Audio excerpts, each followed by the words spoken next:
I want to be straightforward with you how it is to hitchhike in Turkey on the Black Sea coast as a foreign girl. I got a lot of messages telling me that it's so dangerous, that I will be killed, that people will rape me, and that I will absolutely not make it to wherever I want to go. Of course, it can be dangerous and not all people are good, but in my experience, I don't want to miss hitchhiking in my life. Because I met really good friends in hitchhiking. I met the kindest people, and those memories and moments I experienced because of hitchhiking are one of the most precious in my life.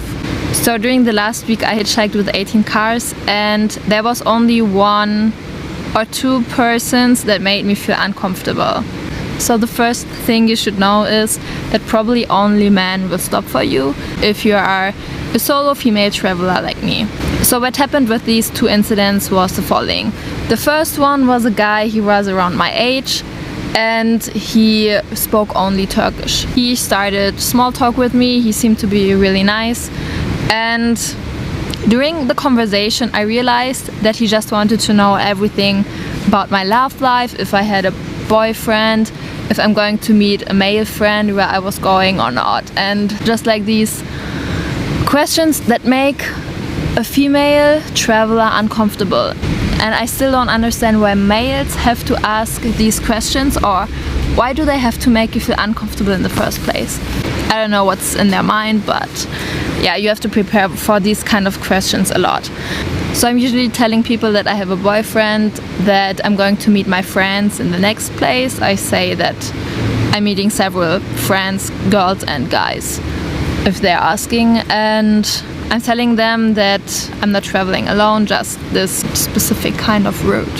So this guy, I don't know why, but he started to ask me these kind of questions, and then he asked me when was the last time I had sex. And then I was like, seriously? I mean, what the fuck? I just told him that there are really strange people outside that make me feel uncomfortable with their questions, and then he's asking me this kind of question. This was so ridiculous. So I just said, can I get out of the car now? But he didn't do anything, he didn't touch me or whatever. He just made me uncomfortable with his questions, and I told him that it's really not good to ask these kind of questions to a girl, but I don't know, in his mind he didn't agree, and then I just went out of the car. Then the other person, he picked me up and he drove me for around 100 kilometers, which was really kind of him. And he also started to ask me the same kind of questions. If I had a boyfriend, why don't I have a boyfriend in Trabzon, the city where I was leaving from? If he can be my boyfriend, and these stupid kind of questions. And he was like 55 years old, like he could have been my father. And I just said, no, absolutely it's not possible, because I have only one boyfriend and this is not how it's going to work in life. Like I have to explain grown-up men the concept of relationships. It's so ridiculous. Whatever, he was actually really nice. Like, I feel it's a cultural thing to ask these kind of questions, or they are just curious, I don't know, but actually he was really nice, and we stopped at some places which looked really, really beautiful, and we decided to get out of the car, and he just tried to take a selfie with me and tried to push me close to him so it looked better in the picture, or I don't know. And he started to touch me on my waist, and I said, ja, maestra mio, these kind of things. But I did not get out of the car with him. In fact, I continued my journey with him. And the reason for that is because sometimes you have this kind of feeling that the person is really nice and kind, but at the same time they don't understand that this is too much, or this makes me uncomfortable.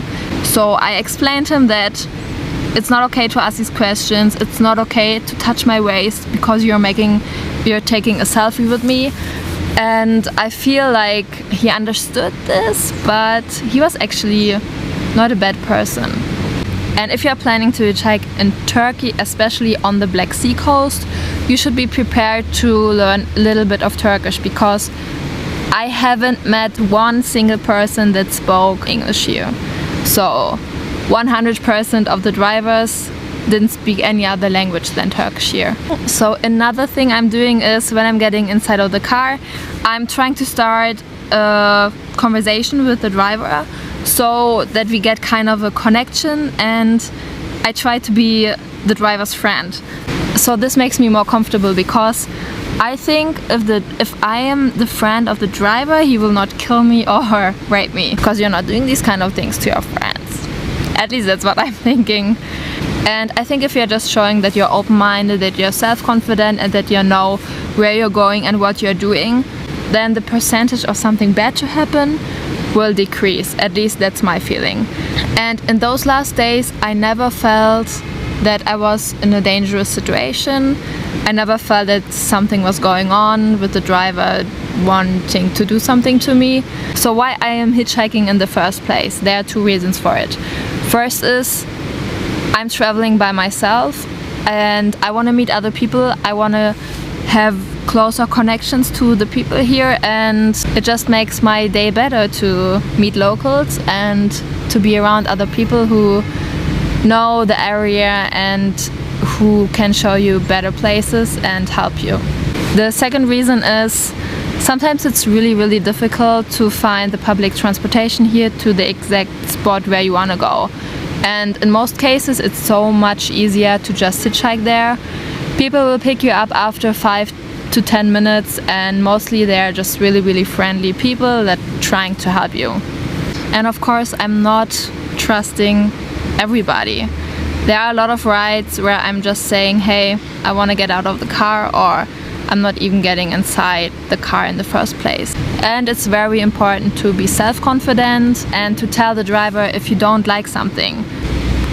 And you should make it clear that you know your way, you know where you're going, and you're trying to make friends. You're trying to have a good day, and if it's a good day for you, it will be also a good day for the driver.